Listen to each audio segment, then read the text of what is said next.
وهلية تيفي داوضيال أستعينا قاعدة لايت ومد لعيلان ugu horeyn ku soo dhaw telefishinka caalamiga ee Somali TV markaba hore waa kuma weheliye halkeebaa ku dhashay halkeebaa ku wax ku bartay ku barbaar walaal mahadsan tahay Mukhtaar magacaygu waa Mubaarig Mawlid Maxamuud waxaan ku dhashay magaalada Burco ilaa standard 2 aan ilaahay waxaan ku dhigtay magaalada Burco bacdeen Hargeysa u wareegay tiri standard 3 ilaa dugsi sare waxaan ku dhigtay magaalada Hargeysa bacdayna waxaan ku soo noqday magaalada Burco haddana halkan baan jaamacad ka dhigtaa oo ka walaal qaad weheliye inta badan waxa duubtaa muuqaalada iska xaraaba iyo waxyaabo badan muuqaaladaas marka duubaysay adiga wax dhibaato ah kala kulantaa waad mahadsan tahay walaal aad iyo aad su'aashan haddii aan si fiican kaaga jawaabo horta magaalada Burco waa magaalada runtii dadka jooga ay xadaarad yihiin runtii waana dad aad u fahansan kamarada oo bacdayn marka aan imaado qalabkayga soo qaato kaliya ta suuqa meesha ugu fiican parkinka baan dhigta bacdayna iyaga dadku yimaada markiiba dabeedna si fiican ayay markaasi uga jawaabaan su'aalaha iyaga oo markaasi wixii xadaarada lagu yaqaaniyo qosolkiiba ku muujinaya marka inay ka qosliyaan mooyaan magaalada Burco ugu iman maysid waxyaabo hadadaad ah reer miyinnimo iyo waxyaabo kale marka magaalada saas ay caan ku tahay goorma ayuu bilaabay halkaas ayuu ka bilaabay maxayse ku qotamaan mawduucyada aad doontinta walaalo aad ba mahadsan tahay waxaan ma garanaysaa aan ka bilaabay magaalada Burco sanadkii 2018 bish dhamaadkiisa adigu 12aad adigu bilowgii 19kii marka waa 2 sano imka 12 baa lagu jiraa waa iska 3 sano oo aan buuxsamin magaalada Burco aan ka bilaabay oo markaasi waxaan ku qotamaan haddaan u imaado su'aasha hoose waxay ku qotamaan entertainment waayo magaalada Burco inta badan waxay caan ku tahay qosolka iyo maadada xasili bulshaduna haday tahay 90% dhalinyaro dunida waxa ku noolna ay tahay dhalinyaro 90% entertainment-iga iyo intaas ayay muhiim ah magaalada taas soo saaraysa marka entertainment iyo qosol bay walaal ku qotamaan ma jira qof role model ku ah ama aad ku dayatid sidoo kale ma jirta qof ku dhiirigeliya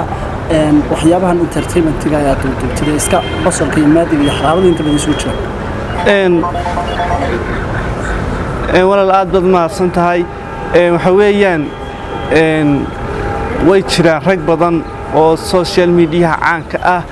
oo inta ay ma garanaysaayay muuqaaladeeda soo qaataan reaction qurux badan inta ka bixiyaan reer Burco taageero weyn u muujiya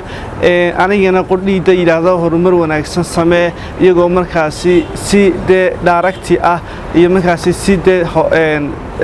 hoosaba ila soo xidhiidha directga markaan ka wado waxa weeye tusaalahan waxa tusaale soo qaadanaya arrimaheena iyo saxaajiyo waa 2 YouTuber oo caanka ah ee social media si live ayaga Burco xiisaynayo oo markaas halka ka soo salaamaya dhamaanba reer Burco ayay haddana si toos ah aniga dhiirigeliyeen kadib markaan idhi way casteenaga cad intaasna caan baan ku ahay dadna inta way casteenaga cad ku qasleen bay subscribe saareen dabeedna ilaaden hore u soco waa taas marka rag badan oo kale oo markaasi iyaguna igu dhiirigeliyay way jiraan Isla Abdul kamid oo Burco sidii ay reer Burco markaan soo qaatay reer Burco isagii ammaan isna waxa waajib kaga dhigayba socdaalkiisa uu Soomaaliland ku yimi in magaalada Burco yimaado waanu inoo imanaya insha Allah inta aynu laabano su'aalihii hore ku weydiiyay inta badan waxa dugsiga hoose dhexe soo dhigtay ilaa heer jaamacad ku marayso markaad wax dhiganaysay dugsiga sare ilaa hoose dhexe ma jirta xisaab aan nabay waa runta waxbarashada markaad joogto waa maadooyin fara badan maadooyin qaar waad xiisaysaa qaarna waa kugu adkaanayaan horta ni xisaabtan igu adkeeyo nacda xisaabta iyo carabida qudheeda qaybta naxwaha iyo waxaas iyo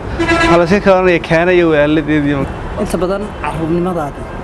maxaad ka xasuusataa simays oran jirtay adigu mar qura YouTuber noqon ku hamli jirtay markii hore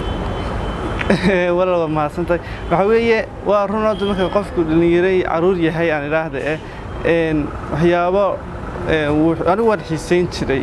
waan xiisayn jiray social media in aan marun wariyan noqdo oo ummadda caan ka noqdo na waan jeclaa iyo markaa saas weeye marka waxna waa wax magaranaysaa kaa dhex guuxaya waxna waa waxaad xiisayso marka xiisihii iyo ka dhex guuxistii ayaa isugu kay biirtay aniga marka waa saa inta YouTuber-nimada marka waxa tir sanadkii 2019 ma bilaabay maxaa kugu dhiginaad sababta ka dambeysay maxaa inaad YouTuber noqotay waad mahadsantahay walaalo haddaan su-aashaa si faahfaahsan aan kaaga bixiyo waxa weeyaan horta YouTubernimo markii YouTubernimo waxa ka horreysay horta waxa jira markii hore markaan qalab iibsaday ayaan TV-yada iyo magaranaysaa ay xaggaas u shaqo doono markaad waxaan bilowga ku tahayna runtii way kugu adkaanaysaa ma ogtahay in aad markiiba la jaan qaado dabeedna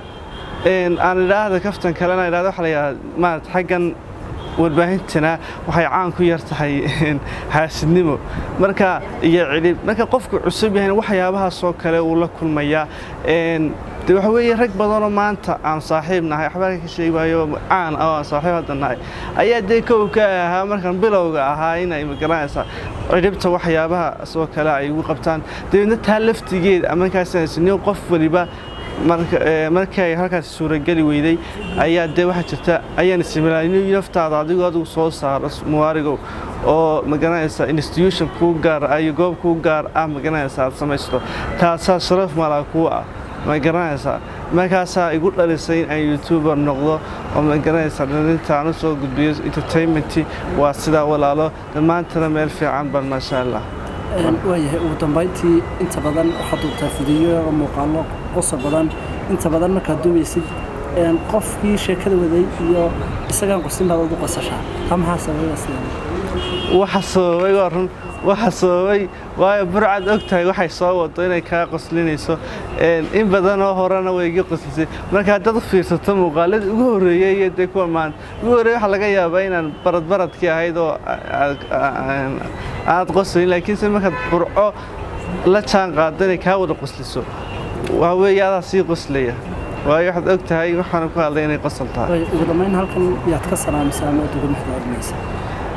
horta waxaan ugu mahadcelinayaa runtii cid kasta oo ku taxan channelkayga Weheliye TV iyo cid kasta oo muuqayga maqalkayga garanaysa sidoo kale waxaan aad ugu mahadcelinayaa saaxiibkay walaalkay aan ilaahda Cabdicasiis Xasan Maxamed oo amarkaasi walaalkayga dhabtaa runtii de halkan aan soo gaaray ila soo gaarsiiyay de waxa weyn in kali ahaantii dadeel goosha kuma helay dadka gees lagu yahay de garabkaygii midig buu ahaa marka ninkaas ayaan aad ugu mahadcelinayaa runtii oo halkan aan aad rag badan aan ka jecelahay markaan leeyahay walaal aad badan mahadsantahay aad baan ugu mahadcelinaynaa mar labaad iyo mar saddexaad Mustafa Maxamed Cabdi Sinanyo telefishinka caalamiga ee Somali TV gudaha magaalada Burco